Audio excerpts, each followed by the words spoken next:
সিন্ডিকেটের কথা বলছেন আপা। সিন্ডিকেট গত 16 বছর যাবৎ সিন্ডিকেট কারা লালন করছে? আওয়ামী লীগ পতিত সরকার।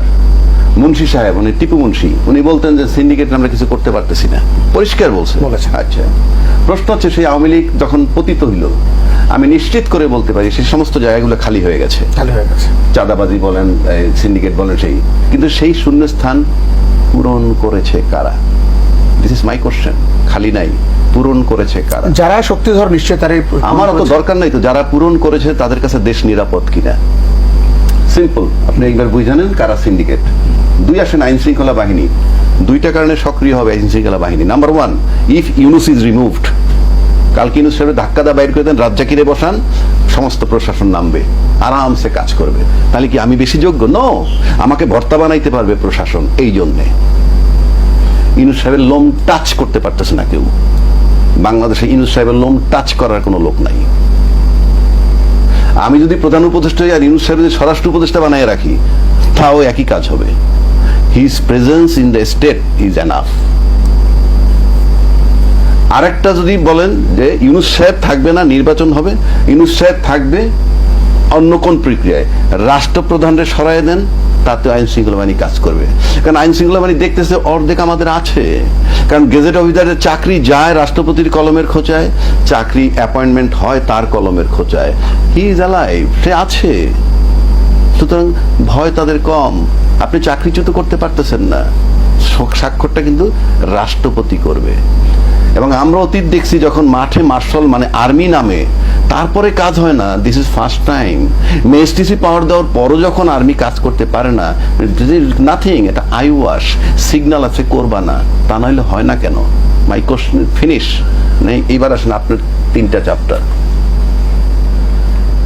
বাংলাদেশে ছাত্ররা বিদায় দিয়ে দিছে, ছাত্র আসে মেইনলি, তাদের ফোকাস সবাই একত্র হয়ে আইসে কি করছে, হাসিনাকে সরাই দিয়ে আমাকে বসায় দিল। বসায় দেওয়ার পর কি হইল? সেকেন্ড ধাপটা আসলো যে রাষ্ট্রপতিকে সরাইতে হবে, কারণ তো মসজিদের ইমাম না, আগেও বলছি এখনো বলছি। সে হলো দোসর। তাকে যখন অপারেশন করতে গেল, তখন একটা বড় দল বলল তাকে অপারেশন করলে সাংবিধানিক সংকট হবে। আমি আসমান দিয়ে বললাম, শেখ হাসিনার সরাইলে কি সাংবিধানিক সংকট হয় না?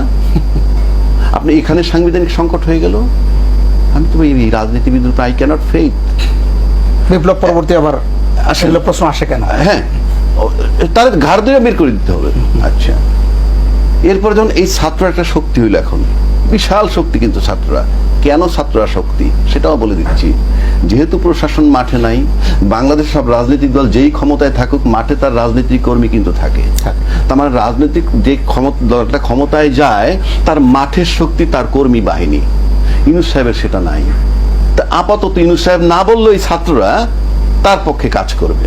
এই জন্য করবে, ইউনুসের নিয়োগকর্তা তারা। 1, 2, প্রশাসন ইউনুস সাহেবের নন কোঅপারেট করে। অ্যাবসলুটলি। শেখ হাসিনা ওভারসিজ বৈশে বৈশে যখন বলছে 2 মাসে ফেলে দিব, পুলিশের উপর একটা আস্থা আসছিল পুলিশের, আমাদের উনি ফেরত আসতেছেন। 7 মাস পার হওয়ার পর কিন্তু পুলিশ কিছু নামতেছে মাঠে। হায় রে আল্লাহ, এ তো মহামিক মুসিবত, 2 মাসে তো কিছুই হয় নাই।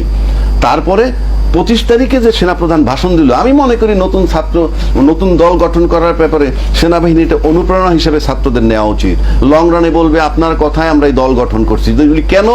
আপনি বলছেন স্বাধীনতা সার্বভৌমত্ব বিপন্ন হতে পারে, এবং বলছেন যে আপনার কিছু করার থাকবে না।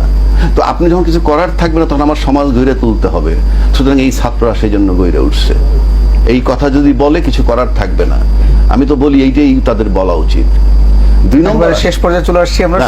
2 নম্বর আসলে এখন বলছেন কারা কারা সংস্কার চায়, কারা কারা স্থানীয় নির্বাচন আগে চায়, কারা বিচার আগে চায়। ত্রিমুখী লড়াই হবে।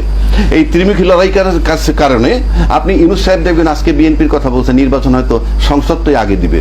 কিন্তু এই ছাত্ররা যদি না মানে, আপনি কি করবেন? রাজনৈতিক অধিকার তার। কারণ আমি এই ছাত্র দল করব তা না, আমি মানসিকভাবে তাদেরকে সাপোর্ট করি। এই কারণে একটা ফ্যাসিস্ট সরকারের বিরুদ্ধে একটা রাজনৈতিক শক্তি দাঁড়াইছে। এছাড়া এক্সিস্টিং কোনো দলকে আমি সেভাবে দেখি নাই। সব দলের একত্র উচিত ছিল একটা জায়গায়, যে শেখ হাসিনার এবং ওই স্বৈরাচারের বিচারটা অন্তত করো। সেই একটা জায়গায় যদি একমত হইতো, এই ছাত্র দল গঠন করতে নাও পারত।